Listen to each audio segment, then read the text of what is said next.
Good morning and welcome back to the channel. It's another day of exploring Utah. This time we're in Hurricane. Hurricane's a small city with a population of around 21,000 people, and the primary religious affiliation is Mormon. Now you might be wondering where the town got its unique name. Legend has it that one windy day in the 1860s, Mormon leader Erastus Snow had a whirlwind blow the top off a buggy he was driving.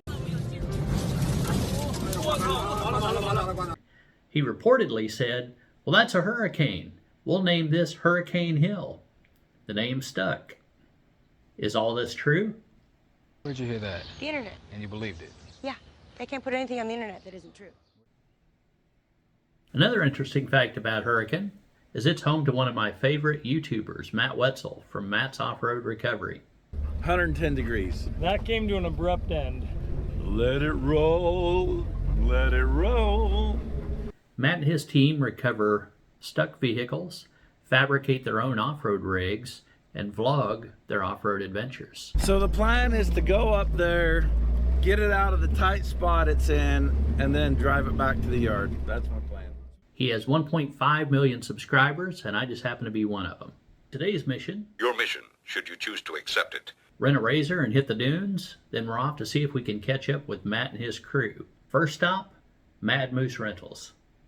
Before you can rent any of their equipment, you've got to watch a mandatory instructional video. Switching gauge when climbing hills or crossing other irregular or slippery terrain.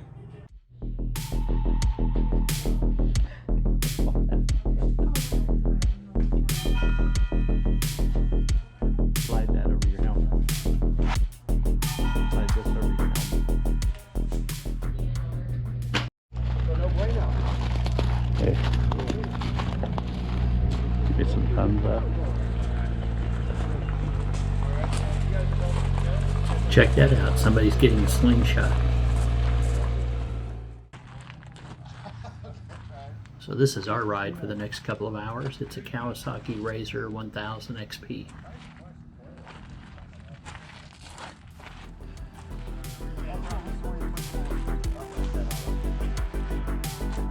Just like renting a car, you got to do a thorough walk around to document any prior damage. I think we're ready to go.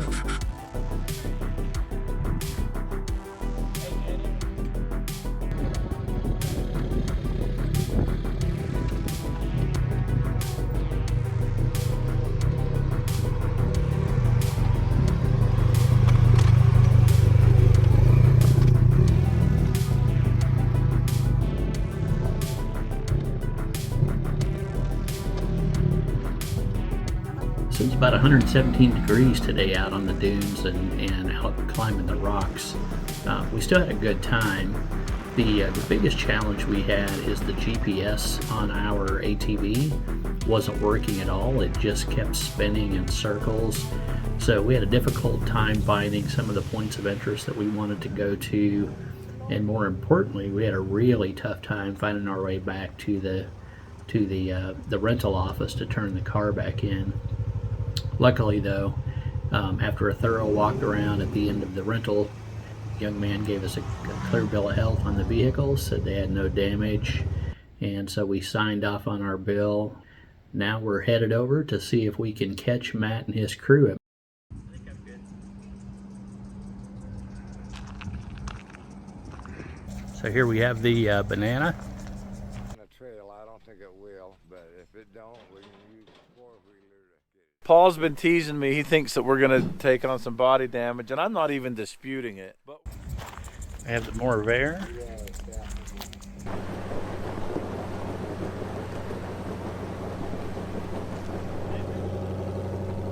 Unfortunately, not able to meet the crew, but I do get to check out some of the nice equipment.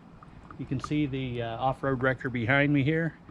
I see one of the cars used in the derbies over here. And outside here, we have the one of the Suzukis. It'd be almost criminal to come all the way out here and not check out Ed's completely custom Golden Nugget Suzuki, custom trailer, and a completely rebuilt Rokon. This is so exciting. Now, anybody that watches Matt's channel knows the story behind this, but I invite you, if you haven't seen this, to go out to Matt's channel, Matt's Off-Road Recovery, and check out the entire series. It's an amazing story, and if you see how they found the condition of this vehicle initially to what it is today, you'll be blown away. Trust me, you won't regret it.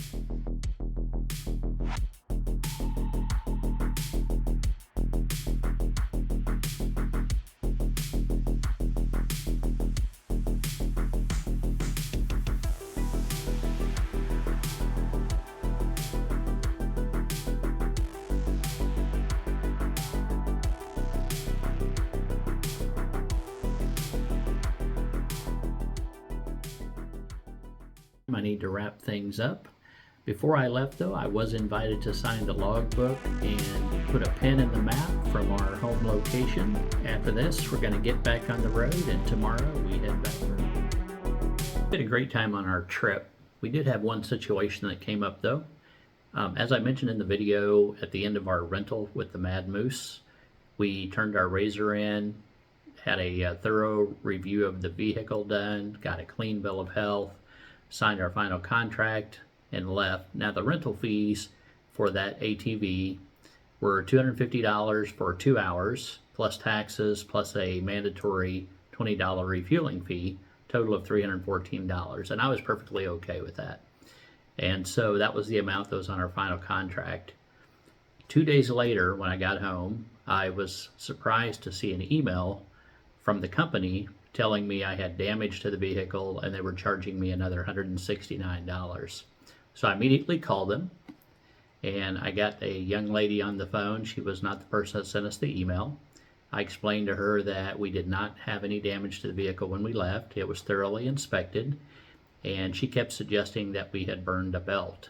And when I kept explaining to her that there was no damage when we left and I would not be accepting the additional charges, she said that she would speak to the manager and call me back.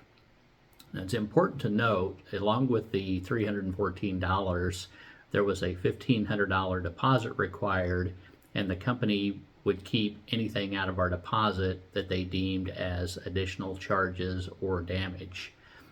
So after waiting for about 2 hours, we got a call back, and luckily the girl told us that the wrong VIN had been assigned to our bill, and they were removing the $169 extra fee, and I would be getting my entire $1,500 deposit back.